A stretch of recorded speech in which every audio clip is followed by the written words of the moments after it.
Knock knock. आपने बीमा करवाया क्या?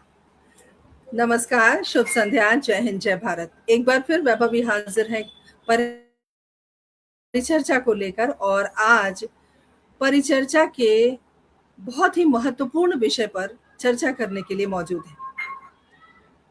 हमने बहुत सारे विषयों को चुना और आज हमें एहसास हुआ कि हमने अब तक जीवन बीमा या स्वास्थ्य बीमा के बारे में बात नहीं की, और ये हमारे लिए शायद हमारी चूक कह सकते हैं, या इतने सारे विषय हमने लिए तो समय आने में देर लगती है।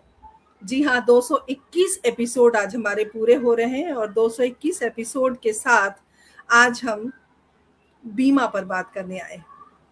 हमारे साथ हमारे वक्ता के रूप में अलग अलग बीमा कंपनियों में अपनी एक बड़ी पहचान बनाने वाले एक बेहतरीन वक्ताओं के साथ, पूरी टीम के साथ आज हम यहाँ मौजूद हैं, क्योंकि बातें करनी है तो कोई खोखली बातें हम नहीं करते, हम हमेशा तथ्यों पर बात करते हैं।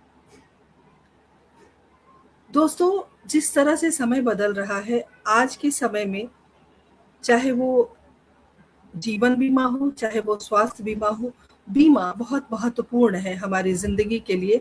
और LIC का एक स्लोगन भी है, जिंदगी के साथ भी और जिंदगी के बाद भी, बहुत जरूरी है। इसलिए हमने सोचा कि हम आज आप सबसे पूछते हैं कि आपने बीमा करवाया क्या।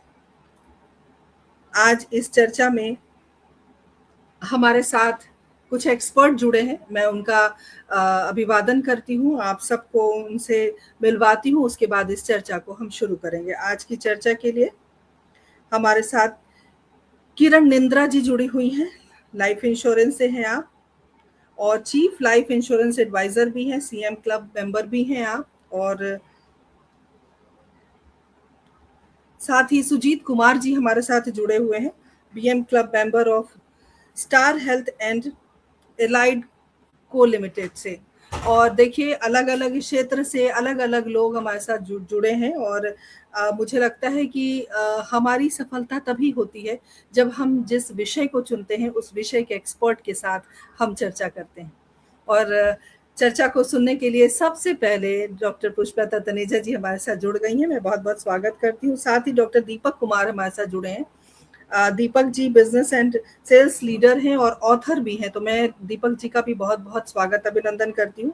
साथ ही डिम्पल ठाकुर जी हमारे साथ जुड़ी हैं, जो कि एक बीमाकर्ता के रूप में आज हमारे साथ जुड़ी हैं, हालांकि LIC से भी उनका गहरा नाता है। और साथ में संजय शक्तिराज जी हमारे साथ जुड़े हुए हैं।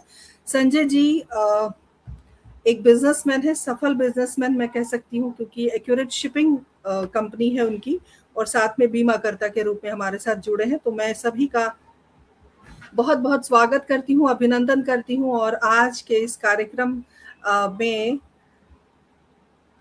एक अलग विषय पर, और बहुत महत्वपूर्ण है चूंकि आज के समय में, तो मैं पूरी टीम की ओर से आप सभी जितने भी हमारे वक्ता के रूप में विद्वान विदुषी जुड़े हैं, मैं बहुत बहुत स्वागत करती हूँ। और चर्चा को शुरू करने से पहले, जैसा कि हमने बात की कि हम जिस परिस्थिति में हैं इस वक्त, भारत कहूं या पूरे विश्व की बात हम करें, हम कहीं ना कहीं बीमारियों से घिरे हुए हैं। तो मुझे ऐसा लगता है कि हमारे लिए स्वास्थ्य बीमा लेना बहुत जरूरी है, और जागरूकता के लिए इस तरह के कैंपेन, इस तरह के कार्यक्रम हम लेते आए हैं। हम बहुत पिछले 4 वर्षों से लगातार कार्यक्रम कर रहे हैं, और 4 वर्षों में 221 एपिसोड में आज हम बीमा की के बारे में बात कर रहे हैं। 220 एपिसोड तक हमने अलग अलग विषयों पर बातचीत की, लेकिन उद्देश्य वही रहा कि जागरूकता किस तरह से हम समाज तक पहुंचाएं। तो आप सभी का पुनः स्वागत है। डिम्पल जी का संपर्क हमसे टूट गया है, लेकिन वो पुनः हमसे जुड़ेंगी। और धीरेन्द्र कुमार झा जी हमारे साथ जुड़ गए हैं, बहुत बहुत अभिनंदन। और विशाल उपाध्याय जी, हमारे शिवेंदु विशाल उपाध्याय जी हमारे साथ जुड़े हैं, बहुत बहुत स्वागत करती हूँ। और कार्यक्रम को हम शुरू करते हैं। और कार्यक्रम को शुरू करने से पहले, जिस तरह से हम एक एक करके हम सारे पैनलिस्ट जो हमारे बीच अभी मौजूद है वक्ता के रूप में, उन सब से हम एक एक प्रश्न रखेंगे। चूंकि दीपक सर के बारे में मैं एक बात और बताना चाहती हूँ। उनकी एक किताब है, उस किताब पर भी हम चर्चा करेंगे। और इन्होंने अपने परिचय में एक बात बताई थी कि जितने जटिल जटिल काम होते हैं और जितनी उसकी रणनीति होती है, उसको किस तरह से सरल बनाना होता है एक बिजनेस मैन के रूप में, या जिस तरह से हम कार्य करते हैं कार्य क्षेत्र में, तो आसान बनाना एक बड़ी बात होती है। तो दीपक जी के जो व्यक्तित्व में ये बात शुमार है कि वो मुश्किल कामों को आसान करते हैं, और उनकी बुक के बारे में भी हम बात करेंगे। डिम्पल जी हमारे साथ जुड़ गई हैं। तो सबसे पहले मैं, चूंकि बड़ा अनुभव है किरण जी का, सीनियर है, तो किरण जी चूंकि बहुत समय आपने दिया है एलआईसी को, और हमने अभी थोड़ी देर पहले एलआईसी के बारे में बात की कि एक स्लोगन है कि जिंदगी के साथ भी और जिंदगी के बाद भी। तो ये दोनों सूरत में कितना महत्वपूर्ण ये स्लोगन है, और जीवन के लिए या हर परिवार के लिए कितना जरूरी है। अगर मैं आज की चर्चा इसी स्लोगन के आधार पर करूं, तो मुझे लगता है एक प्रश्न है कि अगर ये स्लोगन है, तो ये कितना जरूरी है किसी व्यक्ति विशेष के लिए, किसी परिवार के लिए, कि आपकी जिंदगी रहे तब भी आप बीमा कराएं, और आप चले जाएं तब भी आपके जो परिवार है उनको किस प्रकार से कष्ट ना हो। तो मैं चाहूंगी प्रकाश डालें आप इस बात से ही आज के कार्यक्रम की हम शुरुआत करते हैं। किरण जी, आपका बहुत बहुत स्वागत है।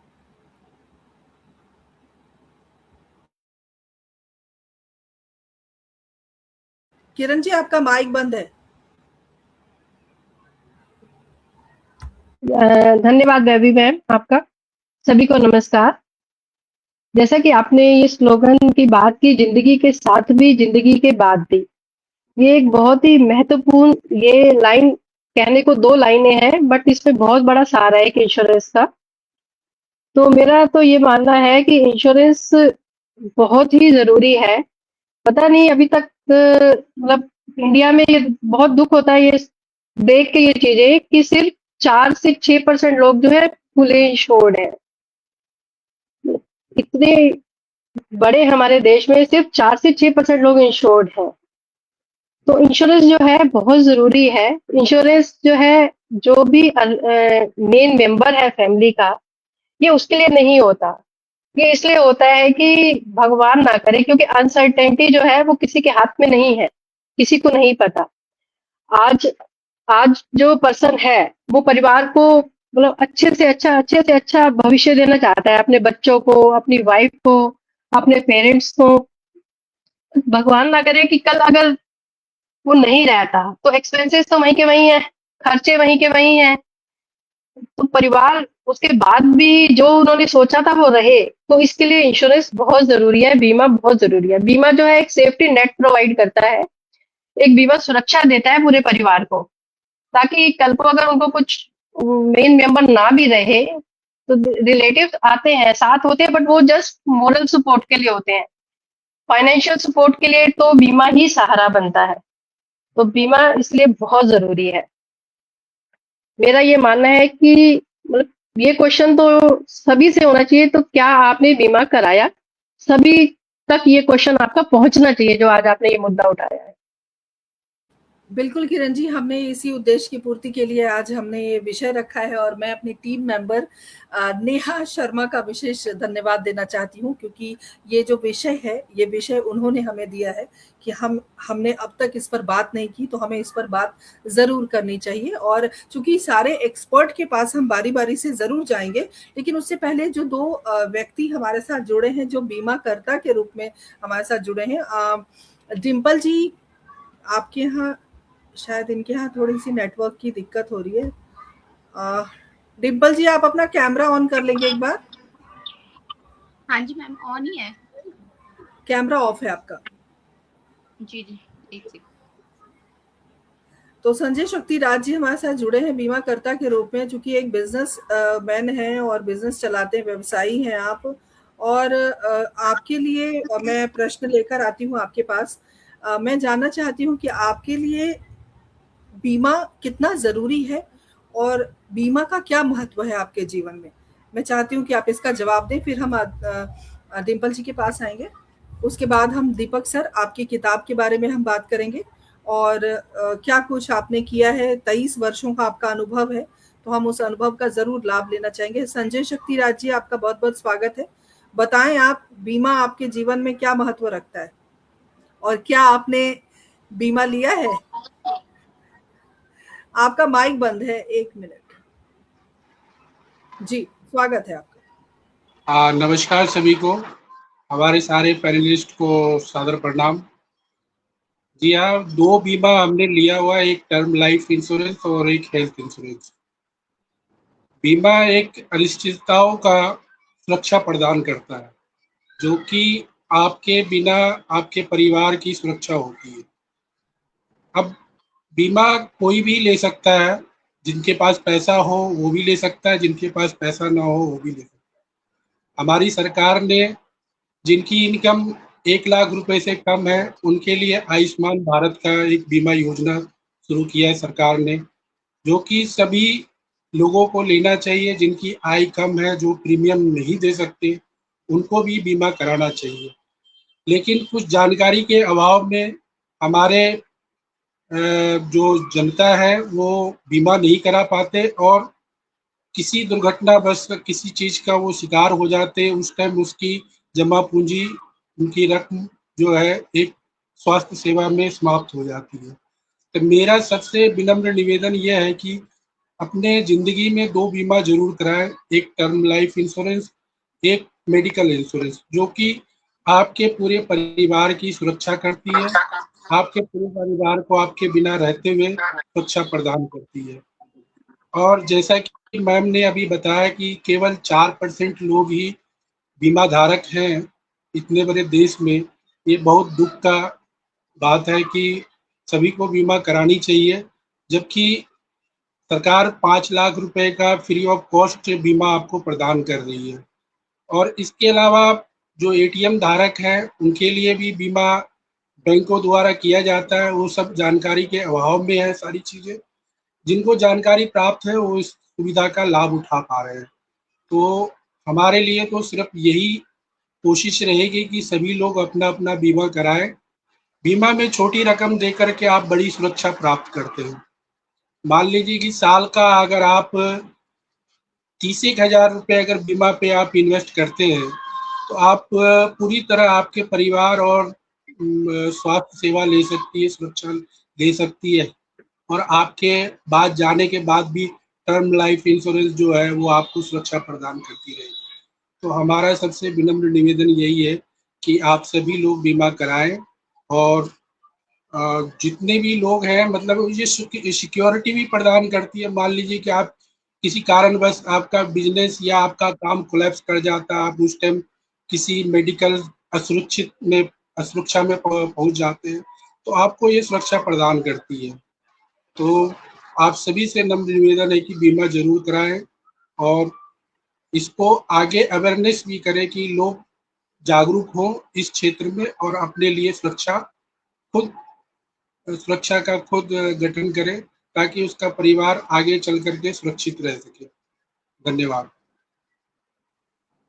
बहुत-बहुत शुक्रिया आपका संजय जी, बहुत सुंदर बात आपने कही और बहुत ज़रूरी है जिस तरह से हम चर्चा कर रहे हैं, बहुत ज़रूरी है बीमा कराना, चाहे वो बीमा चूँकि सुजीत जी एक्सपर्ट हैं, बहुत सारे अलग-अलग बीमा, सिर्फ जीवन बीमा ही नहीं होता, स्वास्थ्य बीमा ही नहीं होता, बहुत सारे बीमा के बारे में आज हम चर्चा करेंगे और देखिए एक उद्देश्य है और ये उद्देश्य ज़रूर पूर्ण होगा क्योंकि जागरूकता के लिए हम ये कार्यक्रम कर रहे हैं और जिस तरह से ये कार्यक्रम जहाँ भी जाएगा, जहाँ भी शेयर किया जाएगा, क्योंकि सोशल मीडिया पे कार्यक्रम होता है, आपको पता ही है कि कितना ज़्यादा शेयर होता है, लोगों तक बात पहुँचती है। तो हमारी एक पहल है कि लोग जीवन बीमा या स्वास्थ्य बीमा ज़रूर करवाएँ। साथ में और भी बहुत सारी बीमाएँ होती हैं जो सुजीत जी इसके बारे में हमें बताएँगे। नेहा हमारे साथ जुड़ गई हैं। नेहा, बहुत-बहुत स्वागत है। सुंदर विषय के लिए आपका धन्यवाद और हम डिंपल जी के पास चलते हैं। डिंपल जी, जिस तरह से संजय जी ने बताया कि बीमा की क्या महत्ता है और बीमा लेना चाहिए और किस तरह से ज़िंदगी के साथ और बाद में जो परिवार वाले होते हैं उनको किसी तरह की परेशानी ना हो, वो भी देखना हमारा कर्तव्य होता है। तो मैं आपसे वही सवाल मैं आपसे भी जानना चाहती हूँ कि बीमा आपकी नज़र में बीमा कराना कितना ज़रूरी है? और आपने यही जो प्रश्न हमारा रहा है हमारे आज की चर्चा का कि आपने बीमा करवाया क्या? तो मैं चाहूँगी हमारे दर्शकों को आप बताएँ कि आपने बीमा करवाया है और बीमा के बारे में आप क्या हमसे कहना चाहती हैं? हमारे दर्शकों से क्या कहना चाहती हैं? स्वागत जी है। मैम। जी। मैं डिम्पल ठाकुर उत्तम नगर से बात कर रही हूँ। मेरे मेंटोर किरण निंद्रा मैम और गौतम निंद्रा जी हैं। मैंने अपना बीमा लिया है मैम, और बीमा करवाना चाहिए, ये बहुत इम्पोर्टेंट है, क्योंकि अभी मेरे मतलब किसी रिश्तेदार के यहाँ उनके हस्बैंड की डेथ हो गई थी, तो उन्होंने बीमा लिया था, तो आगे चल के उनके बच्चे के लिए वो बहुत ही काम आया। और जिस तरह से इसमें अगर हम बीमा लेते हैं तो इसमें ये है कि फैमिली सिक्योर रहती है। आज हम छोटे अमाउंट का लेते हैं तो एक टाइम के बाद आप अपने बच्चों के लिए, उनके एजुकेशन के लिए, उनकी मैरिज के लिए और अपने आगे पेंशन के लिए पेंशन प्लान भी ले सकते हैं। तो आगे चल के बीमा हमारे काफ़ी अच्छे काम आता है। और इसमें जैसे बहुत से लोग हैं जिन्होंने बीमा नहीं करा रखा है, बट पीएम ने अभी न्यू योजना की है जिसमें जन सुरक्षा है, जिसमें मिडिल क्लास के लिए भी योजनाएं दी हुई हैं। तो इसमें ये है कि सबको बीमा लेना चाहिए, और फैमिली में कुछ भी मिस हैपनिंग होती है तो बाद में उनकी फैमिली सिक्योर रहती है। तो इसमें मेरे हिसाब से सबको बीमा लेना चाहिए, और इसके काफ़ी अच्छे बेनिफिट्स हैं। आपकी फैमिली को एक आर्थिक कवर मिलता है वहाँ पे। जी। तो मैं चाहती हूँ कि जिनके पास नहीं है उनको भी मैं एज अ एडवाइज़र सबको कवर करूँ, और जो मिडिल क्लास है जिनको बीमा नहीं मिला है उनको भी मैं बीमा दे पाऊँ, और ताकि उनकी फैमिली सिक्योर रहे आगे। बिल्कुल, बिल्कुल डिम्पल जी, बिल्कुल सही कहा आपने। परिवार को एक सुरक्षा कवच में रखना, देखिए हर व्यक्ति चाहता है कि उसका परिवार हर तरह से सुरक्षित रहे, है ना? जी जी तो एक कवच है, एक महाभारत की बात याद आ रही है कि जैसे कर्ण कवच कुंडल के साथ पैदा हुए थे।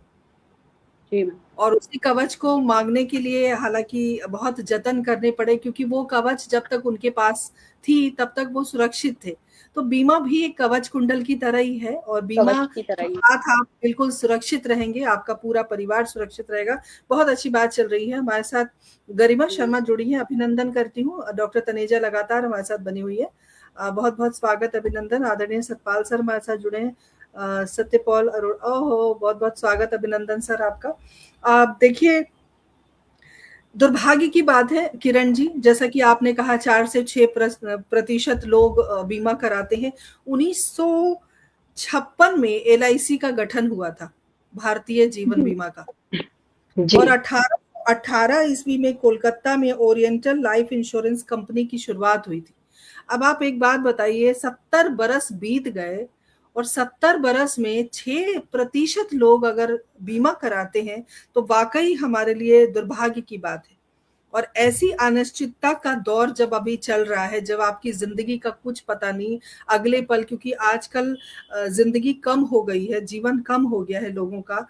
और अगर चूंकि जैसे कि डिम्पल जी ने कहा कि दिल्ली से जुड़ी हैं, किरण जी आप भी शायद दिल्ली से जुड़ी हैं, संजय जी भी दिल्ली से जुड़े हैं, दिल्ली से जुड़ी हूँ। और दिल्ली से जुड़ने वाले जितने, सुचित जी आप भी दिल्ली से हैं क्या? दीपक जी आप भी दिल्ली से हैं फिलहाल? सर आपकी आवाज नहीं आ रही, दीपक सर आपकी आवाज नहीं आ रही। नहीं, आपकी आवाज नहीं आ रही है, चेक करना पड़ेगा, अभी देखती हूँ मैं। तो दिल्ली का कहने का मतलब यह है कि दिल्ली में इतना ज्यादा पॉल्यूशन लेवल है, और दिल्ली में कहते हैं कि 10 साल जीवन कम हो रहा है लोगों का। तो ऐसी अनिश्चितता का दौर, जब अगले पल हम सांस लेंगे कि नहीं हमें पता नहीं है, तो हमें अपने परिजनों को संभालना बहुत जरूरी है कि हमारे बाद वो किसी तरह से परेशान ना हो। और हमारे साथ बहुत सारे दर्शक जुड़े हुए हैं, मैं सभी का बहुत बहुत स्वागत करती हूँ, और सभी से गुजारिश करती हूँ कि आप सब हमारे साथ बने रहें, कार्यक्रम को जरूर शेयर करें। दीपक सर मैं आपके पास आ रही हूँ, लेकिन आपकी आवाज मुझे सुनाई नहीं दे रही, किसी को भी सुनाई नहीं दे रही। क्लियर है? अब आ रही है, अब आ रही है जी, अब आ रही है। नमस्कार सर। और जिस तरह से आपसे बात हो रही थी, आपने बताया कि किस तरह से जटिल प्रश्नों के उत्तर आपके पास होते हैं और बिजनेस को आपने इतना ग्रो किया, और एक आपकी किताब आई है innovate for modern business grow. तो बिजनेस को कैसे ग्रो करें, एक लेखक भी हैं, ऑथर भी हैं आप, और इतना कुछ आपने अपने जीवन में किया। 23 वर्षों का आपका अनुभव है पिछले बिजनेस को लेकर और इंश्योरेंस को लेकर। तो आज की जो स्थिति है, जहां किरण जी ने कहा कि 6% ही लोगों ने अब तक बीमा करवाया है, और ये जो नॉक नॉक मैंने शुरू में कहा, ये नॉक नॉक मुझे लगता है हर घर में जाके करना पड़ेगा। 6% मैं आबादी है किरण जी, आबादी में और हमने 6% मतलब 4 to 6% फुल्ली इंश्योर्ड बोला मैंने, जो फुल्ली इंश्योर्ड है, जिनका जितना इंश्योरेंस होना चाहिए उतना है, बाकी कुछ अंडर इंश्योर्ड भी है। तो एक एक आंकड़ा अगर हम लेकर चलें, एक छोटी आबादी के लोग हैं जो बीमा करवा के अपने आप को सुरक्षित महसूस कर रहे हैं या परिवार को करवा रहे हैं। एक आंकड़े की अगर हम बात करें तो 70 वर्षों का जो एक अभाव है, वो अभाव देखने को मिल रहा है आंकड़े के रूप में। दीपक सर, मैं आपके पास आना चाहती हूँ और आपसे मैं एक सवाल करना चाहती हूँ कि जिस तरह से हम बार बार एक ही बात कह रहे हैं कि स्लोगन है हमारा कि जिंदगी के साथ भी जिंदगी के बाद भी, और उस पुस्तक के बारे में भी थोड़ी सी जानकारी आप दें कि आखिर उस पुस्तक में आपने लिखा क्या है। और हर वर्ग को मैं आपसे एक सवाल पूछना चाहती हूँ कि हर वर्ग के लोगों को इंश्योरेंस कराना जरूरी है, या सिर्फ अमीर लोग ही बीमा करवाएं? गरीब लोगों को भी, मतलब इक्वालिटी की अगर हम बात करें, समान वर्गों में उसका विभाजन अगर हम करें, तो आप बताएं कि किस तरह से बीमा लोगों तक पहुंचे। जी, स्वागत। नमस्कार सभी को, नमस्कार सभी पैनलिस्ट को, नमस्कार, और सभी दर्शकों को भी नमस्कार। बहुत बहुत शुक्रिया इस कार्यक्रम का हिस्सा बनाने के लिए। जैसे कि हम मेरे दोस्तों ने यहाँ पे बताया, और जो स्लोगन आपने बताया, जो हमेशा के लिए हमेशा रहना चाहिए इंश्योरेंस। तो मेरा एक सिंपल सा सवाल, जब मैं कभी किसी सेल्स पे जाता हूँ, तो एक सिंपल सा सवाल होता है किसी माँ बाप से, जो क्या आप अपने बच्चों को कब तक खुश देखना चाहते हैं? आप अपने बच्चों को कब तक खुश देखना चाहते हैं? जब तक आप हैं या जब तक वो है? और ये एक ऐसा सवाल है जो कि सबको परेशान कर देता। हाँ, मैं अपने बच्चों को अच्छी जिंदगी देना चाहता हूं। तो अच्छी जिंदगी से तात्पर्य क्या है? तो तात्पर्य ये है जो मैं उसके लिए कुछ विरासत छोड़ के जाऊं, और विरासत को बनाने के लिए मुझे खुद को उतना सामर्थ्य रहना पड़ेगा, मुझे उतना कैपेबल रहना पड़ेगा, मुझे अपनी बचत को उस तरीके से लेके जाना पड़ेगा। तो जब मैं अपने बचत की बात करता हूं, तो कोरोना महामारी हम लोगों ने देख लिया। कोरोना महामारी में सबसे ज्यादा क्षति किसी चीज की हुई है तो वो है पैसे की, क्योंकि आपकी सेहत ऐसी हो गई थी जो आपको किसी न कारणवश आपको पैसा अपने इलाज में लगाना पड़ रहा था, तो आपकी आर्थिक स्थिति को डैमेज करता है। तो उस टाइम पे यदि आपके पास एम्पल या आपके पास पूरा मेडिकल बेनिफिट होता तो आप अपना इलाज करवा सकते थे, तो जो आपकी जमा पूंजी है वो आपकी व्यर्थ नहीं होती। तो मेरा ये सवाल हमेशा रहता है सबसे, जो आप अपने बच्चों को कब तक खुश देखना चाहते हैं? तो मैं हर एक जो भी नौकरी पेशा इंसान है या बिजनेसमैन है, सबसे कहता हूं, जैसे ही आपकी आय आनी स्टार्ट हो जाए, एक मिनिमम आय आपकी आनी स्टार्ट हो जाए, जैसे मेरे कोलीग्स ने भी कहा, तो सबसे पहला काम आपको करना चाहिए, आपके लिए, आपको अपने लिए बीमा लेना चाहिए। छोटा बड़ा बाद में डिफाइन करते हैं, पहले शुरुआत में जैसे ही आपकी 2-3 सैलरी आती है, तो आप सबसे पहले अपने लिए एक टर्म प्लान लीजिए, जो कि प्योर डेथ प्लान होता है। यदि आपको कुछ हो जाता है तो आपको तुरंत उसका एक पर्टिकुलर सम एश्योर्ड मिल जाता है। तो सबसे पहला काम आपको करना चाहिए, क्योंकि आप सड़क पे चल रहे हैं, एक जीवन चल रही है, आपकी एक वैल्यू है, आपकी एक कीमत है, तो उस कीमत को आप एक तुरंत पॉलिसी ले लीजिए। दूसरी चीज, आपको उसके बाद हेल्थ प्लान लेना चाहिए, जो मुझे कल को कोई मेडिकल इमरजेंसी आ जाती है तो मेरे पास इतना पर्याप्त मात्रा में पैसा होना चाहिए जो मेरा इलाज हो सके। उसके बाद आपके पास पैसा है तो आप अनेक तरीके के इन्वेस्टमेंट कर सकते हैं। उसके लिए मैं कभी किसी को बाध्य नहीं करता जो आप इंश्योरेंस लीजिए, आपके पास बहुत सारे इन्वेस्टमेंट टूल्स आते हैं, बट इंश्योरेंस टर्म प्लान और हेल्थ प्लान आपकी बेसिक नेसेसिटी में आनी चाहिए। आप कहीं पे नौकरी भी करते हैं, किसी प्राइवेट कंपनी में काम करते हैं, तो सबसे पहले वो आपको क्या देते हैं? एक मेडिकल इंश्योरेंस देते हैं। क्यों देते हैं? कल को आप हॉस्पिटल एडमिट हो तो आपका इलाज हो सके और आप काम पे वापस आ सके। परंतु वो नौकरी हमेशा आपके पास रहेगी? कोई गारंटी नहीं। वो जॉब सिक्योर नहीं है आपका। कल को आप बिजनेस स्टार्ट करते तब क्या? तो लोग अधिकतर गलतियां क्या करते हैं, जो हम अभी तो नौकरी में है, मेरा तो कंपनी मेडिकल दे रहा है, बट कल को छोड़ना पड़ जाए, आप 50 साल की उम्र में आ जाए, आपके पास नौकरी ना हो, तब आप वो मेडिकल लेने की पॉसिबिलिटी में नहीं आएंगे। तो मेरा यही चीज कहना है, जो बच्चों को कब तक खुश देखना चाहते हैं। दूसरी सिंपल सी लैंग्वेज में यदि इंश्योरेंस को बोलूं, तो आपदा की स्थिति में आर्थिक सहायता को इंश्योरेंस कहते हैं, और आपदा की स्थिति आपको बता के नहीं आती। तो जब भी आपके पास आपदा आएगी, उस टाइम पे आर्थिक सहायता आपको इंश्योरेंस ही कर सकता है। इसके लिए 2 इंश्योरेंस लेना चाहिए।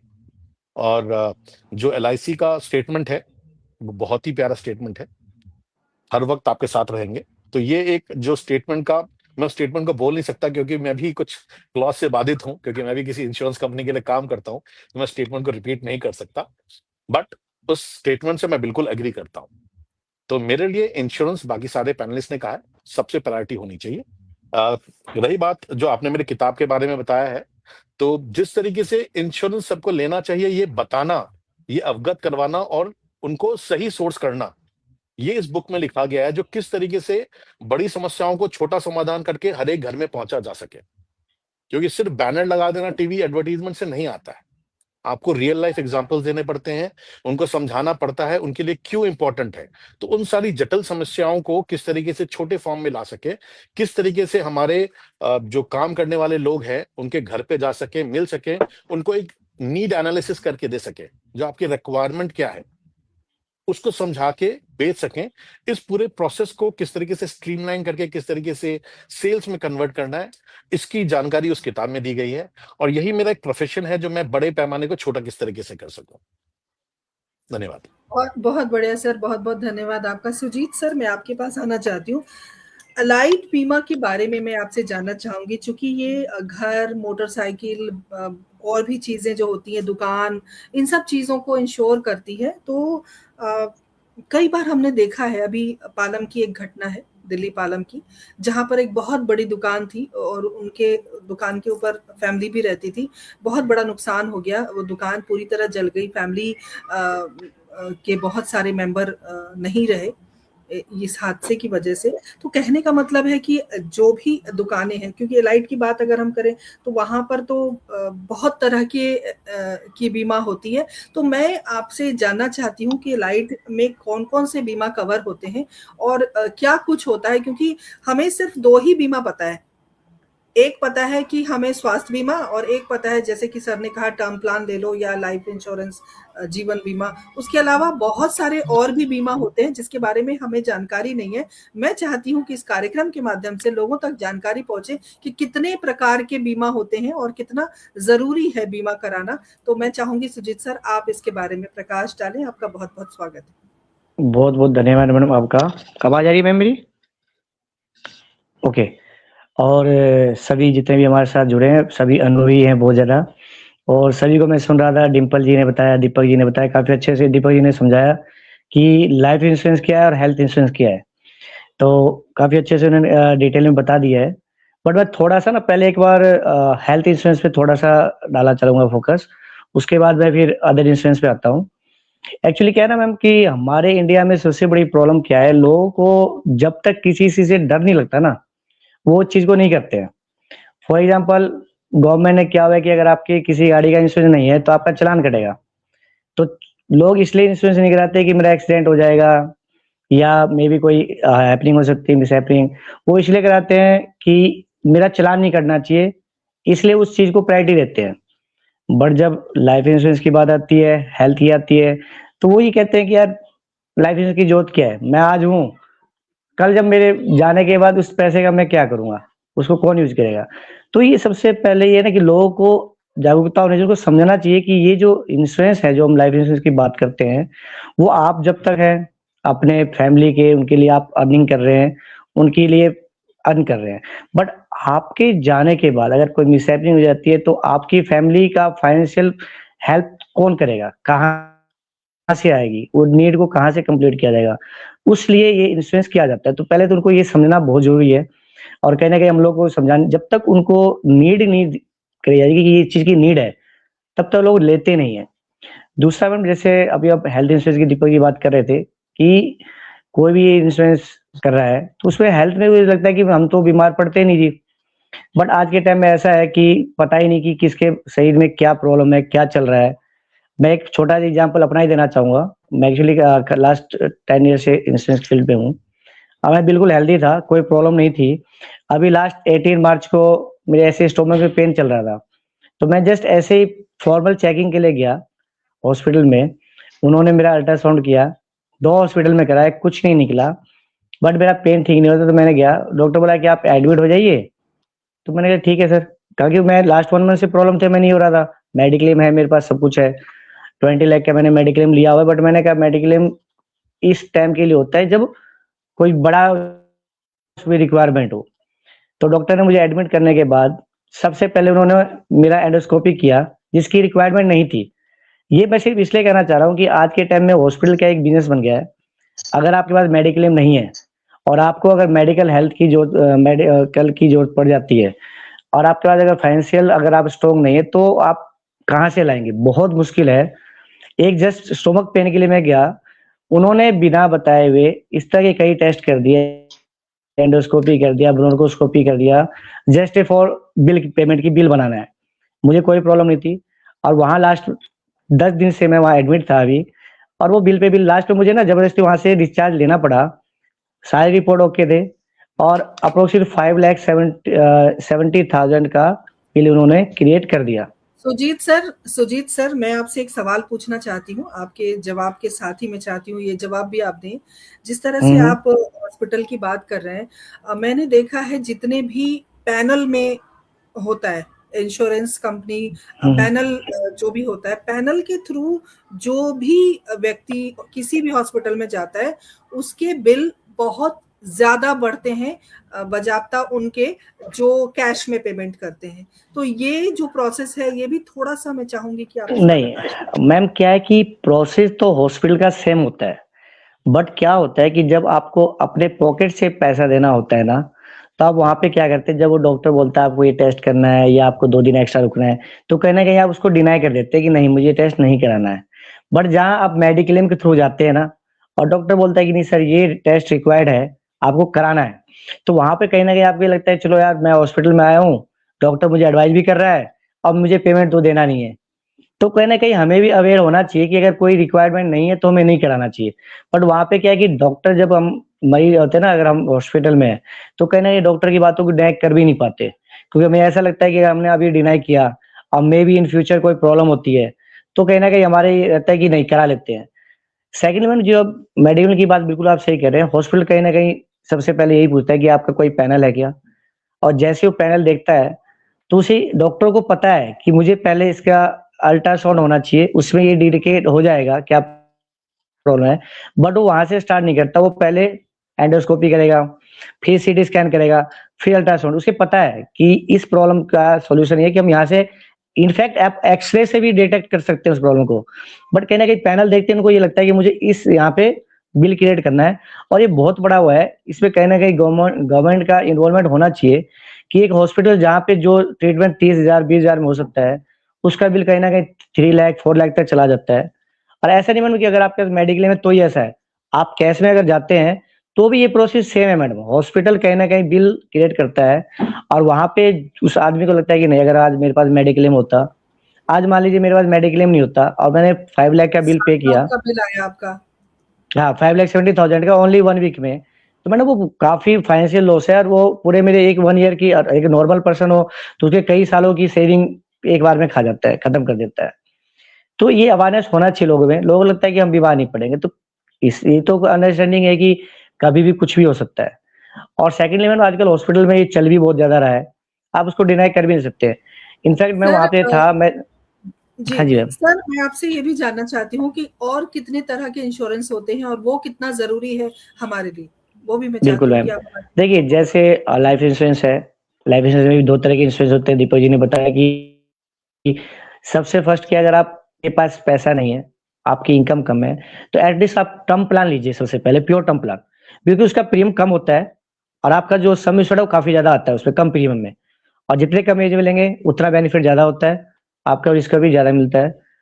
अदर उसके बाद आप इन्वेस्टमेंट प्लस रिस्क कवर की तरफ जा सकते हैं जो ट्रेडिशनल प्लान होते हैं, बट पहले टर्म प्लान लेना चाहिए। सेकेंडली हेल्थ इंश्योरेंस होता है, उसके अंदर भी कई तरह के इंश्योरेंस होते हैं जो आप कम प्रीमियम के भी होते हैं, एजेंट्स कई बार नहीं बताते हैं। आपकी बेसिक नीड खत्म करने के लिए कई हर कंपनियों के पास एक प्लान होता है जो गवर्नमेंट ऑफ इंडिया ने IRDAI ने कंपलसरी किया हुआ है, आरोग्य संजीवनी करके, जिसकी इनकम कम है और वो उसके हेल्थ नीड को कंप्लीट करने के लिए सफिशिएंट होता है, वो अप्रोक्सली 50% प्रीमियम का डिफरेंस आता है। तो मेरे हिसाब से जो भी हमारे प्रोफेशनल एजेंट होते हैं उनको ये ध्यान देना चाहिए, कोई पर्सन पेबल नहीं है, उसके पास कैपेबल नहीं है, इनकम नहीं है इतनी, तो सजेस्ट करना चाहिए, वो प्लान अच्छा है। तो सर इसके सर अलावा घर का भी इंश्योरेंस होता है क्या? घर का भी बीमा होता है? हाँ मैडम उसी पे आ रहा हूँ, मैं उसी पे आ रहा हूँ। इसके अलावा मैडम दीपक सर हर कुछ फील्ड का, कहना चाह रहे हैं? हाँ जी मैम, इसके अलावा जैसे आप लाइफ और हेल्थ के अलावा बहुत सी तरह के इंश्योरेंस होते हैं। आपने कोई पर्सनल लोन लिया है, कोई होम लोन ले रहे हैं, उसका भी इंश्योरेंस होता है। नॉर्मली क्या होता है, बैंक्स प्रोवाइड करती है पर कई बार लोग नहीं लेते। तो जैसे मैं पर्सनल लोन की बात करता हूँ, किसी ने अगर पर्सनल लोन लिया है तो उसका भी इंश्योरेंस होता है कि अगर आप मेडिकली हॉस्पिटलाइज हो रहे हैं तो वो आपका पे करती है कंपनी, या इन केस मिस हैपनिंग आपको पे नहीं करना होता है। इसके अलावा मैडम जैसे कि व्हीकल का इंश्योरेंस तो सब जानते हैं, फायर इंश्योरेंस होता है, आपका घर का इंश्योरेंस होता है, ट्रैवल इंश्योरेंस होता है, आप कहीं जा रहे हैं, कोई आपके पास कोई गोल्ड या कोई इस तरह से आइटम्स है जो आप ट्रैवल कर रहे रास्ते, उसका भी इंश्योरेंस होता है, आप करा सकते हैं।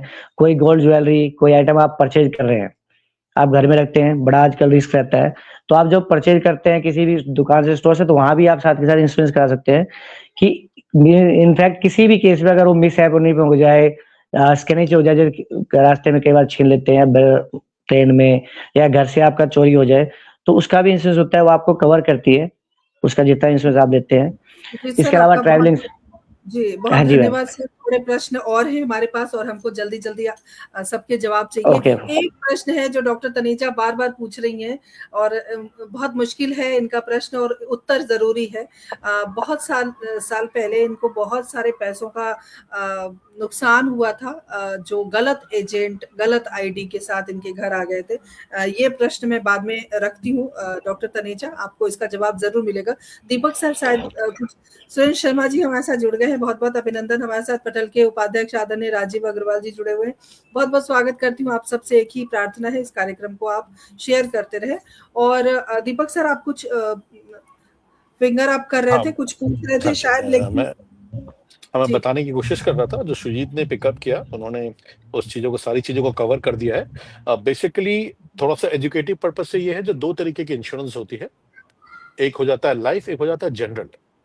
जितनी भी जिंदगी से रिलेटेड है वो लाइफ में चली जाती हैं, और जो बाकी सारे इंश्योरेंस है वो जनरल में चला जाता है। तो जनरल इंश्योरेंस बहुत वास्ट टॉपिक है, जिसमें कि आप अपने घर की सुरक्षा कर सकते हैं, अपने सामान का डिक्लेयर कर सकते हैं, तो घर की सुरक्षा हो जाती है, जिसमें फाइट और थेफ्ट भी आ जाता है।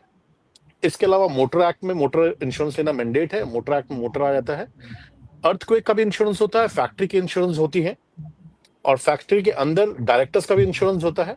आप अपने सारे एम्प्लॉयज का जो इंश्योरेंस करते हैं वो जनरल के अंदर करते हैं। तो जनरल इंश्योरेंस के अंदर वो अब ग्रुप इंश्योरेंस जिसे आप लोग बोलते हैं, या ग्रुप हेल्थ इंश्योरेंस बोलते हैं, वो जनरल इंश्योरेंस की कैटेगरी में आता है। तो एक तरफ लाइफ इंश्योरेंस हो जाता है, एक तरफ जनरल इंश्योरेंस हो जाता है।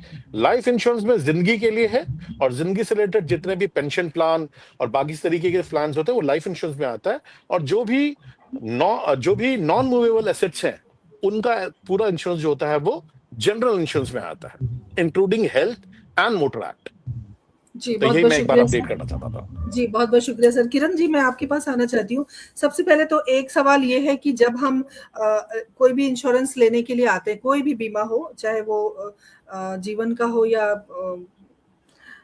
खासकर जो जीवन बीमा की अगर हम कि हमारे कुछ नॉमिनीज होते हैं जिसके हमारे बाद उनको वो चीजें मिलती हैं, क्लेम करने में बहुत परेशानी होती है। पहले तो बहुत सब कुछ क्लियर होता है, हाँ जी आपका सब अच्छा होगा, बाद में क्लेम में जो परेशानी आती है उस परेशानी का हल क्या है? और साथ में अगर मैं आपसे पूछूं कि लोगों को आप कैसे जागरूक करें बीमा लेने के लिए, तब आप क्या कहेंगी? जी किरण जी। जो आप क्लेम की बात कर रहे हैं कि क्लेम में लोगों को दिक्कत आती है, तो इसमें मैं एक चीज क्लियर करती हूँ कि जो जेन्युइन इंश्योरेंस होते हैं, जो उसमें क्लेम में कोई दिक्कत नहीं आती। क्लेम को बेसिकली 2 भागों में बांटा गया है, अर्ली क्लेम और नॉन अर्ली क्लेम। जिस भी पॉलिसी में 2 साल के अंदर अंदर क्लेम आ जाता है, तो उसको अर्ली क्लेम माना जाता है, और उसमें थोड़ी सी इन्वेस्टिगेशन कंपनियां करती हैं, और वो जरूरी भी है, क्योंकि फ्रॉड वगैरह से बचने के लिए बहुत जरूरी है। तो 2 साल के जो अंदर क्लेम आते हैं, उसमें कंपनी थोड़ी सी इन्वेस्टिगेशन करती है। अगर जेन्युइन क्लेम है तो पे होता है, 100% पे होता है। बट अगर उसी से किया गया कि ऑलरेडी आप बीमार हैं और उसके बाद इंश्योरेंस हुआ है, तो वो क्लेम 100% डिनाई होगा ही होगा।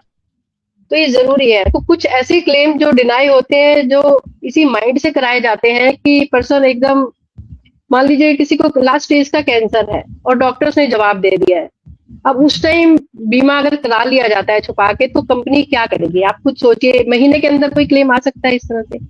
तो ऐसे क्लेम ही डिनाई होते हैं, और वो फिर एक फैला दी जाती है चीज कि क्लेम नहीं मिलता।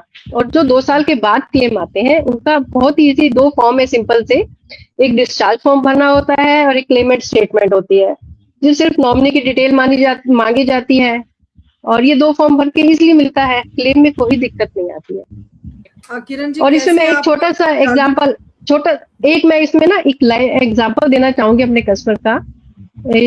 भारत की बहुत बड़ी कंपनी है सूर्या रोशनी लिमिटेड, तो उसी के एम्प्लॉय थे। जब कोरोना काल की बात आई है, वो मेरे ऑफिस में आते हैं। डिटेल भेज दिया है किरण जी। उन्होंने हमारे मतलब मेरे ऑफिस में आते हैं मेरे पास, और मे बी 15 मार्च के आसपास की डेट थी, 2020 की। उन्होंने कहा कि किरण जी, मेरा ये इतना टैक्स कट रहा है और मुझे 25,000 के आसपास की सेविंग करनी है अपना टैक्स सेव करने के लिए। तो उन्होंने एक पॉलिसी ली, जीवन लक्ष्य, LIC की, बहुत अच्छा प्लान है ये। उन्होंने वो प्लान लिया।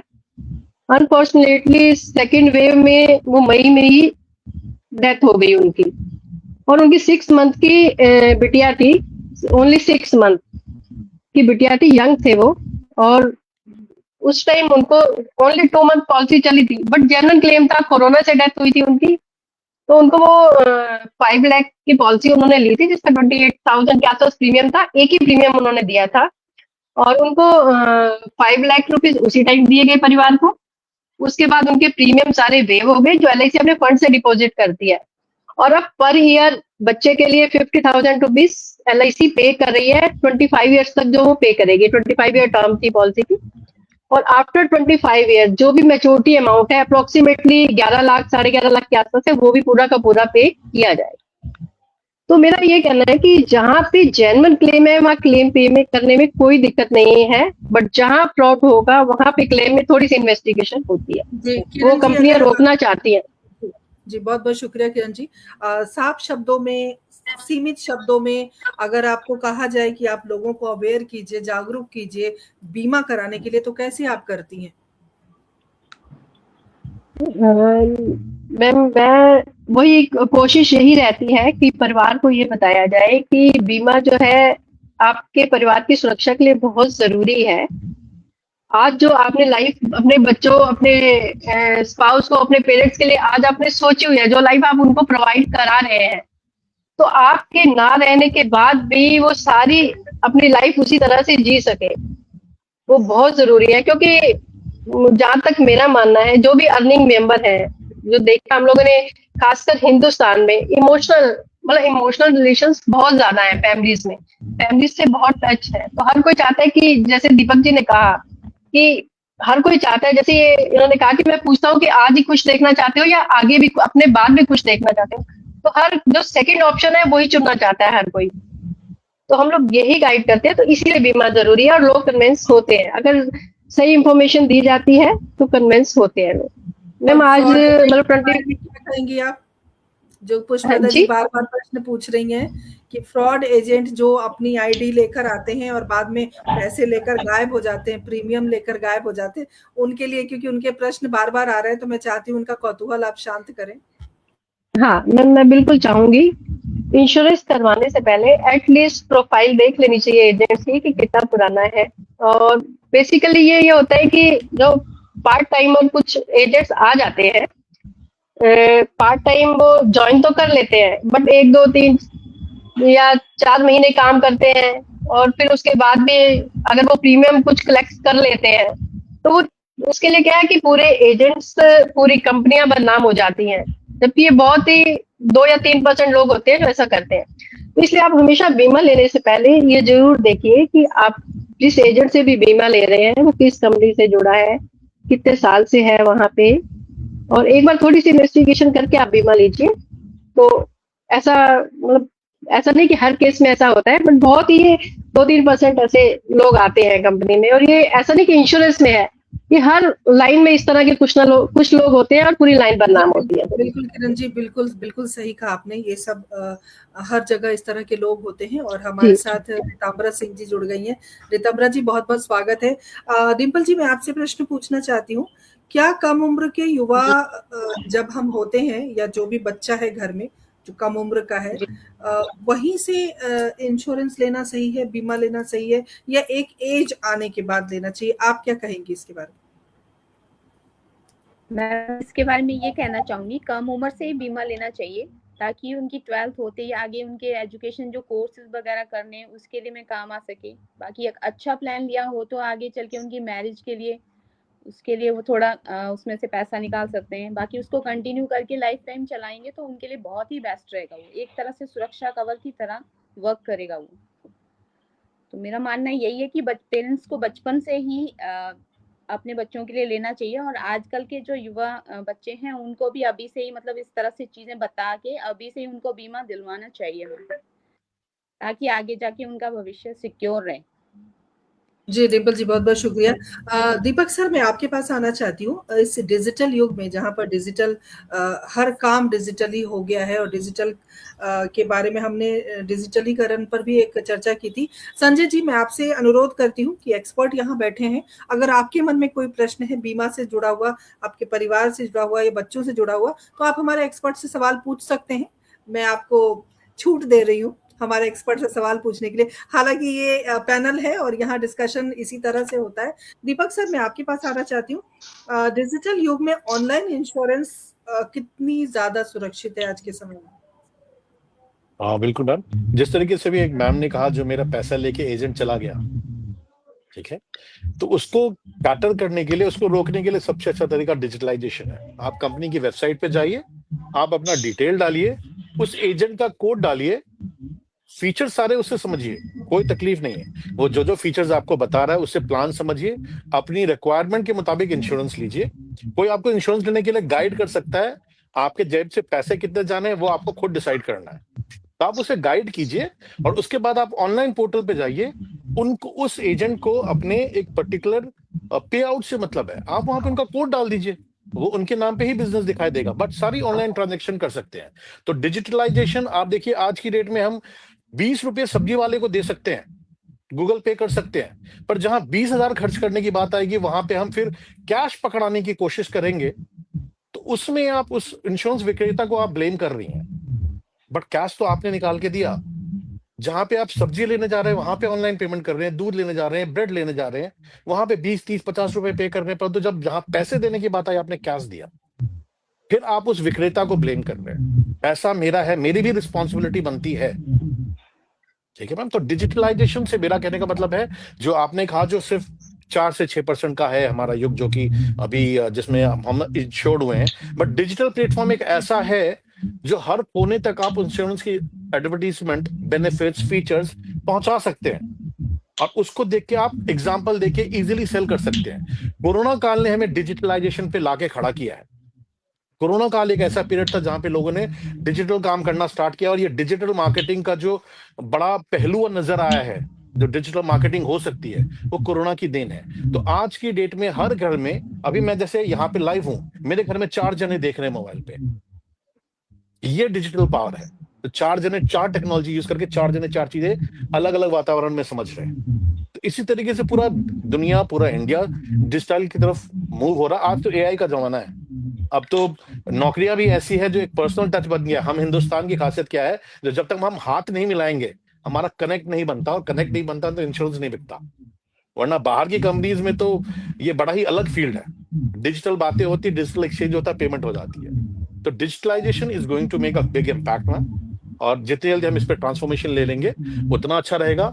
उसी के मुताबिक पॉलिसी ली जाएंगी, उसी के मुताबिक क्लेम लिया जाएगा। और एक चीज सर का एक जवाब और बात देना चाहूंगा, सर एक बात मैं एक चीज, और पूछना हाँ मैम चाहती हूँ सर। बताएं। बहुत सारे अलग अलग कंपनियां हैं, जैसे LIC है, स्टार है, मैक्स है, बहुत सारी कंपनियां हैं। तो एक आम व्यक्ति कैसे तय करे कि कौन सी कंपनी उसके लिए अच्छी है? क्या हमें कहाँ जाना चाहिए? क्योंकि LIC बहुत पुरानी कंपनी है और बाकी उसके बाद से धीरे धीरे शुरू हुआ।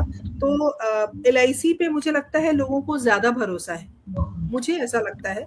तो कैसे तय करें कि हमें कहाँ जाना है? छोटा सा मैं चाहूंगी जवाब देने के लिए, क्योंकि सर कुछ हाँ ठीक प्रश्न और है, हैं, हमारे पास बिल्कुल समय नहीं है। बिल्कुल। सो मैम सिंपल सी बात यही है, जो LIC है उसको कंपेयर नहीं कर सकते। जिस तरीके से SBI है उस तरीके से कोई कंपैरिजन नहीं हो सकता। ICICI, HDFC सबका अपना अपना रेशो है। यदि आप रूरल और अर्बन में डिफरेंशिएट निकालेंगे तो अर्बन अलग कैटेगरी में चला जाता है, जहां पे प्राइवेट कंपनी ज्यादा एग्जिस्ट करती है। रूरल में LIC का डोमिनेंस है। तो मैम ये विचारधारा, सोच है, मेंटालिटी है। सारी कंपनीज में IRDA के नॉर्म्स के मुताबिक एक फिक्स कमीशन और फिक्स बेनिफिट ही जा सकता है। ऐसा नहीं है कि ICICI कुछ बहुत ज्यादा दे देगा और LIC कम दे देगा, नहीं। एक रेशो IRDA द्वारा निर्धारित है, जो इससे ज्यादा आप बेनिफिट्स नहीं दे सकते, इससे ज्यादा आप कोई फीचर्स नहीं बता सकते। उस निर्धारित के मुताबिक अपना जिस एरिया में जो टेरिटरी, मैम LIC डोमिनेंस है रूरल एरिया में, और अर्बन में प्राइवेट कंपनीज का डोमिनेंट है, बिकॉज एक ट्रस्ट फैक्टर बन जाता है और वही आके ब्रेक इवन हो जाता है डिजिटलाइजेशन पे। आज की डेट में LIC को भी एडवर्टीजमेंट देने की जरूरत है टीवी में, तभी वो दे रहे हैं। पहले LIC के नाम से बिक जाता था, अब वो भी टीवी में, मीडिया में आ गए एडवर्टीजमेंट देने के लिए। तो कंपटीशन बराबर का है मैम। विचारधारा है, अपनी सोच है, अपना बिलीव है किस कंपनी में कितना जाए, वरना पतंजलि भी बिकती है और पार्ले जी भी बिकता है। बिल्कुल बिल्कुल, ये एक अपना अपना विज्ञापन और अपनी अपनी बात रखने का एक तरीका है। जहाँ पर अच्छा होता है उस हिसाब से चीजें बिकती हैं। सुजीत सर, मैं आपके पास आना चाहती हूँ। आने वाले समय में बीमा क्षेत्र में क्या बदलाव आ सकते हैं आपकी नजर में, और क्या कुछ परिवर्तन हो सकता है? मैम अभी जो इंश्योरेंस सेक्टर में जो काफ़ी बदलाव स्टार्ट हो भी गए हैं। अगर हम लाइफ इंश्योरेंस की बात करते हैं कहीं, तो जो सारे ऑफलाइन होते थे, अगर हमने मान लीजिए दिल्ली में पॉलिसी ली, तो उसको अगर हम कहीं बेंगलोर चले गए या कहीं अदर स्टेट चले गए, तो हमें उसकी मैच्योरिटी के लिए दिल्ली ही आना होता था, सबमिट करना होता था। बट अब क्या है कि जैसे जैसे डिजिटल होता जा रहा है, और तो सारी चीज ईजी हो रही है धीरे धीरे काफ़ी चीज़ें, और डिजिटल प्लेटफॉर्म के थ्रू भी इंश्योरेंस जो है ना सेल किया जा रहा है। जैसे दीपक जी ने कहा था अभी कि अब जो पेमेंट के लिए जो कहते हैं ना फ्रॉड हो जाता है, कैश दे दिया हमने, चेक दे दिया, तो मैडम अगर हम देखते हैं तो कहीं ना कहीं मिस्टेक जो हो रही है ना पॉलिसी लेने वालों से भी हो रही है। क्या है कि जो भी हम प्रपोजल उनको सेंड करते हैं, चाहे वो हेल्थ का हो चाहे इंश्योरेंस का हो, वहां पे पूरा कंप्लीट डिटेल होता है कि आप प्रपोजल चेक कर सकते हैं, आपको क्या प्लान दिया जा रहा है, क्या दिया जा रहा है, और पेमेंट कहाँ जा रहा है, कितना जा रहा है। तो वहां से आप इजिली गूगल पे किसी भी मेथड से आप पेमेंट कर सकते हैं। बट नॉर्मली लोग क्या करते हैं, वो सिर्फ स्किप करके सारी चीजों को और पेमेंट कर देते हैं। वो ये नहीं देखते कि कई बार फ्रॉड लिंक भी होता है, वो कुछ नहीं चेक करते, वो सीधा पेमेंट कर देते हैं। तो कहीं ना कहीं अवेयर होना चाहिए कि जो मेरे पास लिंक आया वो क्या है, उसको प्रॉपर्ली देख कर ही पेमेंट करें, तो उससे उसे बचा जा सकता है। और इंश्योरेंस सेक्टर में अभी काफी चेंज होने की जरूरत है। फॉर एग्जाम्पल हेल्थ के अंदर भी जो प्लान से लोगों को अवेयर नहीं है किस तरह की प्रीमियम है, कहाँ पर क्या है। जैसा भी GST आपका 0 हो गया है लाइफ और जो उस पे, जनरल पे नहीं हुआ है, अभी ग्रुप पे नहीं हुआ है, बाकी नॉर्मल इंडिविजुअल पॉलिसियों पे आपका GST 0 हो गया है। तो अभी मैम कई तरह की चीजें हैं जो कि जरूरत है, जिससे कि इंश्योरेंस सेक्टर में और ज्यादा वो किया जा सके, लोगों को अवेयर किया जा सके। थोड़ा सा ये भी IRDA में चल रहा है कि कमीशन कम किया जाए, ताकि बेनिफिट ज्यादा से ज्यादा दिया जा सके और लोगों को ज्यादा बेनिफिट मिल सके। उसके लिए भी बात चल रही है, अभी फाइनल नहीं हुआ है, बट IRDA में चल रहा है कि जो आपका हेल्थ इंश्योरेंस है उस पर कमीशन कम किया जाए। लाइफ पे तो कम कर ही दिया है। उससे बेनिफिट क्या है कि जो इंश्योरेंस ले रहा है ना, उसको रिटर्न में कहीं ना कहीं बेनिफिट मिल रहा है, उसकी सरेंडर वैल्यू उसको ज्यादा मिलेगी। तो इस तरह कई तरह के बदलाव हुए हैं, और इन फ्यूचर IRDA के हिसाब से बात चल रही है, काम चल रहा है, तो मे भी काफी तरह के उसमें चेंजेस आ सकते हैं मैडम। जी संजय जी, क्या आपके पास कोई प्रश्न है एक्सपर्ट से पूछने के लिए? तो आप पूछ सकते हैं। मैं ये पूछना चाह रहा हूँ कि जैसे कि अभी सारे सेक्टरों में पोर्टेबिलिटी का संभावनाएं बन रही है, जैसे कि आज के कुछ दिनों बाद हमारे जो बैंक अकाउंट है वो भी पोर्टेबिलिटी में कन्वर्ट हो सकता है। तो क्या आने वाले फ्यूचर में पॉलिसी भी पोर्टेबिलिटी के अग्रसर होगी या नहीं होगी? आपको इसका जवाब सुजीत जी से चाहिए। सुजीत जी जवाब दीजिए। सर देखिए, हेल्थ में तो पोर्टेबिलिटी चल ही रहा है, ठीक है, हेल्थ में तो आप पोर्ट कर ही सकते हैं पॉलिसियों को, बट अभी ना जैसे लाइफ इंश्योरेंस और आपका जो व्हीकल इंश्योरेंस है, इसमें भी पोर्ट वाली ऐसी कोई फैसिलिटी आई नहीं है, और फर्दर मुझे लगता है कई सालों तक ऐसी फैसिलिटी आने की भी संभावना कम है। बट आपका हेल्थ इंश्योरेंस में तो आप इजिली पोर्ट कर सकते हैं एक कंपनी से दूसरी कंपनी में, उसमें कोई इशू नहीं है।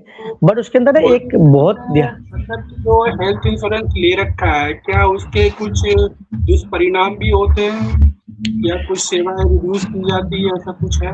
जैसे हाँ, मान एक लीजिए कि मिनट। मैं 4 साल से हेल्थ इंश्योरेंस ले रखा हूँ, अब मैं किसी और कंपनी में पोर्ट करना चाहूँ, तो क्या जो सुविधाएं हमें मिल रही है अभी वो रिड्यूस हो जाएगी या वो सेम टू सेम रहेगा? नहीं, एक मिनट सर, मैं बताता हूँ। जैसे आप मान लीजिए 5 लाख की आपकी पॉलिसी है अभी, है ना, और आपको जी। पोर्ट अगर 5 लाख में ही करते हैं, तो जितने साल जी। आपकी पुरानी पॉलिसी चली है उसके बेनिफिट आपको एज इट इज रहते हैं, लेकिन प्लान के फीचर्स हो सकते हैं चेंज हो। जो नई कंपनी में आप जा रहे हो उसके जो फीचर्स होंगे ना वो आपको मिलेंगे, बट आपका जो पीरियड होता है, जैसे कुछ वेटिंग पीरियड होते हैं 2 इयर्स के, 4 इयर्स के, जो आपके पीरियड होते हैं प्री एग्जिस्टिंग डिजीज, जैसे पॉलिसी आपने ली उससे पहले अगर आपको कोई डिजीज थी, तो वो अगर 4 साल पॉलिसी हो गई और आपने पोर्ट किया तो आपको फर्स्ट डे से कवर मिलता है। बट इसमें एक बहुत ध्यान देने वाली चीज है, जो कई बार एजेंट्स भी मिस्टेक करते हैं और हम भी करते हैं जो पोर्ट करने के लिए। अगर आपने 5 साल से कोई पॉलिसी चलाई है, किसी कंपनी में कंटिन्यू है, और आपको उसकी सर्विस अच्छी नहीं लग रही और आप किसी अदर कंपनी में पोर्ट करना चाह रहे हैं, तो अगर उस पीरियड में आपने कोई क्लेम लिया है, आपको कोई डिजीज हुई है, कोई मेडिसिन ले रहे हैं, तो आपको उसको बताना पड़ चाहिए, उसको डिस्क्लोज करके ही पोर्ट करना चाहिए। अगर आप पोर्ट करते टाइम डिस्क्लोज नहीं करते हैं तो आपको क्लेम मिलने में दिक्कत होगी और आपको क्लेम नहीं मिलेगा। तो जब भी आप पॉलिसी को पोर्ट करते हैं या फ्रेश पॉलिसी भी लेते हैं, तो इस चीज का बहुत ध्यान रखना है कि जो भी आपके प्रीवियस जो भी आपने क्लेम लिया या आपने ट्रीटमेंट लिया है उसको डिस्क्लोज 100% करना है। नॉर्मली आपको एजेंट बोलता है सर रहने दीजिए, मत कीजिए डिस्क्लोज, नहीं, आपको करना है, चाहे एजेंट बोले या ना बोले। कई बार एजेंट पूछता है तो हम सोचते हैं यार अगर हम बता देंगे तो पॉलिसी नहीं मिलेगी, हम छुपा देते हैं। किसी भी चीज को छुपाना नहीं है, डिस्क्लोज करके ही पॉलिसी, चाहे आप पोर्ट कर रहे हैं चाहे फ्रेश कर रहे हैं, आपको क्लेम में कभी भी दिक्कत नहीं आएगी। और एक चीज और मैं कहना चाहूंगा कि जब भी आप हेल्थ पॉलिसी, हम जो भी पर्सन, जो नए दर्शक हमारे सुन रहे हैं या जो हम पॉलिसी देते हैं, तो हम चाहे उसके फीचर्स बताएं या ना बताएं, हमें जो क्लेम के जो मतलब प्लान के जो वो है कि जैसे 2 साल का वेटिंग पीरियड है, 1 साल का है, जो पीडी, जैसे हम पॉलिसी लेने से पहले जो बीमारियां हमें हैं ऑलरेडी, उसके कितने साल की वेटिंग पीरियड है, हमें कस्टमर को जरूर अवेयर करना चाहिए कि सर आप जो मेडिक्लेम पॉलिसी ले रहे हैं उसमें ये चीजें इतने दिन के बाद कवर होंगी, उसके अंदर क्या क्या चीजें कब कब कवर होंगी, क्या उसके अंदर कैपिंग है, ताकि उसको क्लेम रिजेक्शन ना आए। नॉर्मली क्या होता है, नॉलेज की कमी के अभाव में पहले मतलब पॉलिसी होल्डर पॉलिसी लेता है, आज फीवर हुआ मुझे 102 डिग्री, मैं जाके एडमिट हो गया, तो मेरा क्लेम रिजेक्ट होता ही होता है 99% केस में, क्योंकि फेवर क्या होता है, वायरल भी होता है, तो बहुत चीजें ऐसी होती है, मैं अभी डिटेल टाइम लग जाएगा। बट हम जब जो पॉलिसी ले रहा है या जो पॉलिसी दे रहा है, दोनों को ही पॉलिसी के बारे में पहले अवेयर होना जरूरी है, उसके बाद पॉलिसी लेना चाहिए, अदरवाइज क्लेम रिजेक्शन के चांसेस ज्यादा होते हैं। बहुत बहुत शुक्रिया सर, बहुत शुक्रिया।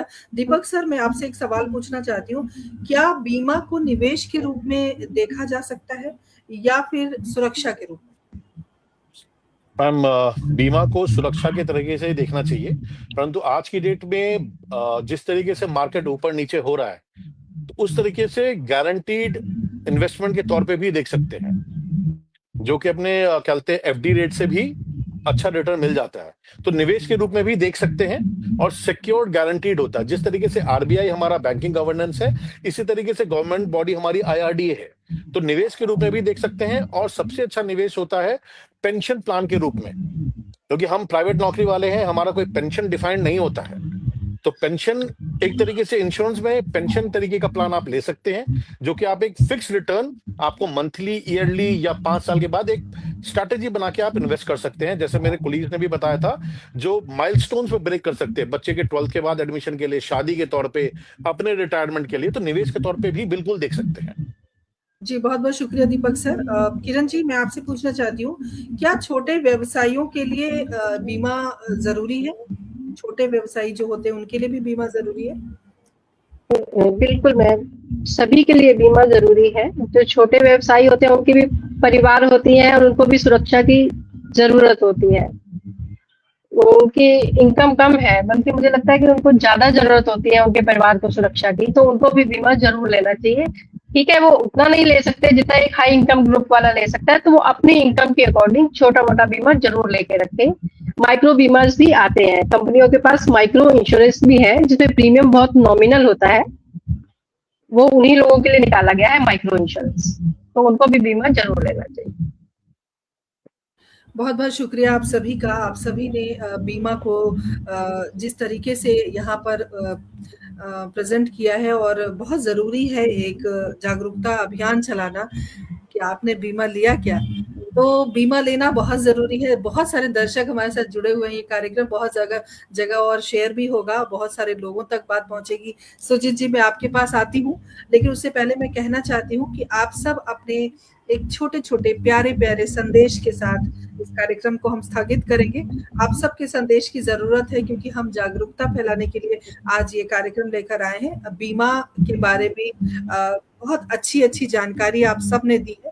सुजीत जी, आप क्या कहना चाह रहे हैं? मैडम, मैं ये कहना चाह रहा था कि जो भी हमारे दर्शक सुन रहे हैं, जो हमारे पहले सुन रहे हैं, जो भी जिन्होंने भी हेल्थ इंश्योरेंस लिया हुआ है, फ्यूचर में कहीं से भी लिया हुआ है, उसमें बहुत बड़ी जो इशू आती है कई बार, कि जो उन्होंने एडमिट होते टाइम या क्लेम के टाइम में कहीं ना एक प्रोसेस की जरूरत होती है। कई बार एक प्रोसेस मिस होने से, चाहे वो हॉस्पिटल से हो या कहीं से भी, तो क्लेम रिजेक्ट हो जाते हैं। तो किसी को भी अगर किसी तरह की क्लेम्स के रिलेटिव कभी भी किसी तरह की क्वेरी हो, कोई क्लेम किसी तरह रिजेक्शन हुआ हो, कहीं प्रॉब्लम हो, तो वो मुझे कांटेक्ट कर सकता है। वो पॉलिसी उन्होंने कहीं से भी ली है, कहीं से भी पॉलिसी वाले से, कहीं से भी, तो कभी भी अगर जो क्लेम रिलेटिव क्वेरी हो या कोई रिजेक्शन हो, चाहे वो 1 साल पहले भी रिजेक्ट हुआ हो, तो प्लीज मुझे कांटेक्ट कर सकता है। मैं उसकी जहां तक जितनी हेल्प हो सकता है मैं करूंगा। सर, आप अपना नंबर भी बता दीजिए। मेरा कांटेक्ट नंबर है 9355 377 555। एक मिनट। हाँ जी।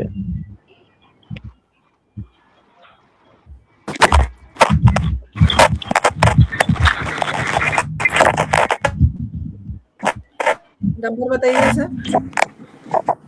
9355 377 555।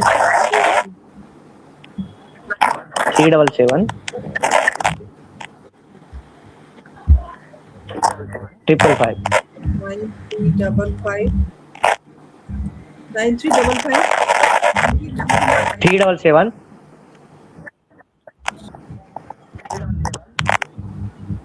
555।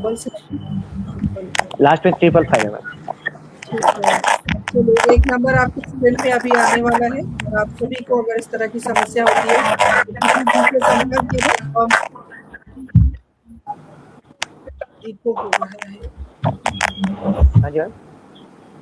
जी, अभी एक नंबर आप सभी के स्क्रीन पर आप देख सकते हैं। इस नंबर पर आप सुजीत जी से संपर्क कर सकते हैं, इस तरह की भी समस्या हो। और छोटे अगर मैं आप सभी से आज के कार्यक्रम के लिए संदेश पूछूं, तो किरण जी क्या संदेश देंगे आप?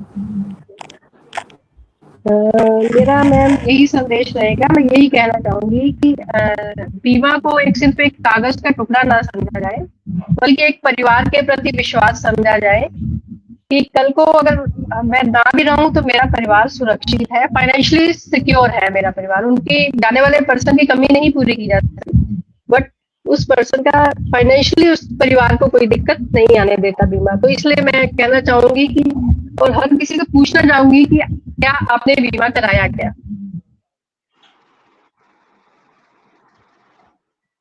बिल्कुल सही कहा आपने। संजय जी, अगर मैं आपसे संदेश के लिए कहूं तो क्या संदेश देंगे? मेरा संदेश यही है कि बीमा जरूर कराएं, अपने परिवार और अपने बच्चों की सुरक्षित के लिए। और दूसरी चीज़ ये है कि अभी मार्केट में काफ़ी सारे फ्रॉड एजेंट भी होते हैं, तो काफ़ी सारी हमारे पास फिनटेक कंपनियां हैं, काफ़ी सारे ऑनलाइन अवेलेबल है, तो जांच परख के कहीं पे भी आप किसी एजेंट को नॉमिनेट करें और देख लें कि वो बढ़ती है, तो फिर उसके बाद आप उसके साथ काम कर सकते हैं। नहीं तो आप ऑनलाइन जा कर के बीमा खरीदें और ऑनलाइन पे करें। पहले आप जानकारी इकट्ठा कर लें, किसी भी नियर डियर से आप जानकारी पहले इकट्ठा कर लें कि आपके लिए कौन सा बीमा अच्छा है, प्रयुक्त है, उसके अकॉर्डिंग आप बीमा ऑनलाइन भी कर सकते हैं और एजेंट के थ्रू भी कर सकते हैं। धन्यवाद। बहुत बहुत धन्यवाद संजय जी। सुजीत सर, क्या संदेश देंगे आज के लिए आप? मैडम, मेरा एक छोटा सा संदेश है कि जो हमारा हेल्थ इंश्योरेंस या लाइफ इंश्योरेंस है, उसको एक्सपेंस ना समझे, वो आपका इन्वेस्टमेंट है। हेल्थ इंश्योरेंस अगर आपका है तो आपका, हम उसे एक्सपेंस समझते हैं कि हमारा एक्सपेंस हो रहा है, बाद में करेंगे। वो आपका एक्सपेंस नहीं, इन्वेस्टमेंट है, जो आपके जरूरत के टाइम में वो आपको रिटर्न देगा, बहुत अच्छा रिटर्न देगा। दीपक सर, आप क्या कहेंगे? मैम, पहली बात तो बहुत बहुत शुक्रिया आपका। बस मैं एक ही चीज कहना चाहूंगा, दो तरीके की इन्वेस्टमेंट सबसे बड़ी इन्वेस्टमेंट होती है, एक अपने सेहत पे और एक अपने बच्चे की पढ़ाई पे। इससे बड़ी इन्वेस्टमेंट कुछ नहीं है। यदि आप सेहतमंद रहेंगे, अपने बच्चे को अच्छा कैरियर दे पाएंगे, दो तरीके की इन्वेस्टमेंट पे ध्यान दीजिए, अपनी सेहत पे और अपने बच्चे के फ्यूचर पे। और दोनों ही चीजों को पर्याप्त मात्रा में चलाने के लिए आपको इंश्योरेंस जैसी फील्ड में अपने लिए दो प्लान लेके चलना ही चाहिए। बहुत बहुत शुक्रिया सर। डिम्पल जी, क्या संदेश देंगे आप? मैम, मैं यही संदेश देना चाहती हूँ कि हर किसी को जीवन बीमा जरूर लेना चाहिए। इन फ्यूचर ये आपको हर तरह से प्रोटेक्शन प्रोवाइड करता है। यही बहुत बहुत शुक्रिया आप सभी का। आप सभी ने बीमा के बारे में बहुत बारीक बारीक जो जानकारियां थी हमारे कार्यक्रम के माध्यम से आपने दी हैं। मोनिका अरोड़ा जी हमारे साथ जुड़ी हैं, बहुत बहुत अभिनंदन। और रितांबरा जी ने लिखा है कि मेरे पति भी LIC एजेंट है, बहुत खुशी हुई जानकर। और LIC, मुझे लगता है कोई भी बीमा हो वो हर घर में होनी चाहिए, सभी की सुरक्षा के लिए बहुत जरूरी है। और हम अगर इस स्लोगन को ही याद रखें कि जिंदगी के साथ भी और जिंदगी के बाद भी, तो मुझे लगता है कि पूरा जो परिवार है, परिवार के सदस्य हैं, वो हर तरह से सुरक्षित रहेंगे। और फिर वही बात कि बीमा कराना बहुत जरूरी है, हर व्यक्ति को बीमा लेना चाहिए। और जिस तरह से आपदाएं आ रही हैं, तो बहुत सारी बीमारियां आ रही हैं। भारत एक ऐसा देश हो गया है जहां पर कैंसर एक ऐसी घातक बीमारी है जो बहुत ज्यादा मतलब लोगों को कैंसर, हर तरह की कैंसर से लोग जूझ रहे हैं। और ये कैंसर बहुत तेजी से हमारे देश में फैल रहा है। तो जब अनिश्चितता का दौर है, जब हमें पता नहीं है कि कल की सुबह हम देख पाएंगे कि नहीं, तब लगता है कि परिवार को सुरक्षित रखना बहुत जरूरी है। हमारे बाद हमारा परिवार सुरक्षित रहे, इसलिए बीमा बहुत जरूरी है। आप सभी का बहुत बहुत धन्यवाद हमसे जुड़ने के लिए और इतनी सुंदर बातचीत के लिए। तमाम सभी श्रोता दर्शकों का बहुत बहुत अभिनंदन। और आप सब हमारे साथ जुड़ते हैं, हमारे लिए यही हौसला है। 221 एपिसोड मामूली बात नहीं है, बहुत मुश्किल से हम यहाँ तक पहुंचे हैं, बहुत मेहनत से पहुंचे हैं। और आप अगर नए हैं हमारे इस पेज पर, हमारे पेज को जरूर फॉलो करें, लाइक करें। हमारा हिंदी साहित्य संस्थान दिल्ली के नाम से हमारा YouTube का चैनल भी है, उसे जरूर सब्सक्राइब करें। 2 कार्यक्रम हम लेकर आते हैं, एक परिचर्चा और एक किरदार जिंदगी। किरदार जिंदगी में एक खास किरदार के साथ हमारी बातचीत होती है हर बुधवार शाम 7 बजे। तमाम जो वक्ता के रूप में विद्वान हमारे साथ जुड़े हैं, मैं एक बार फिर पूरी टीम की ओर से आपका अभिवादन करती हूँ। बहुत बहुत धन्यवाद देती हूँ। अगली बार धन्यवाद। Thank you ma'am. के साथ आऊंगी, तब तक के लिए आज्ञा दीजिए। नमस्कार, जय हिंद, जय भारत, शुभ रात्रि। और जय हिंद। बीमा करवाया क्या? जरूर करवाएं। जय हिंद। जय Hind. Okay, thank you ma'am. जय हिंद।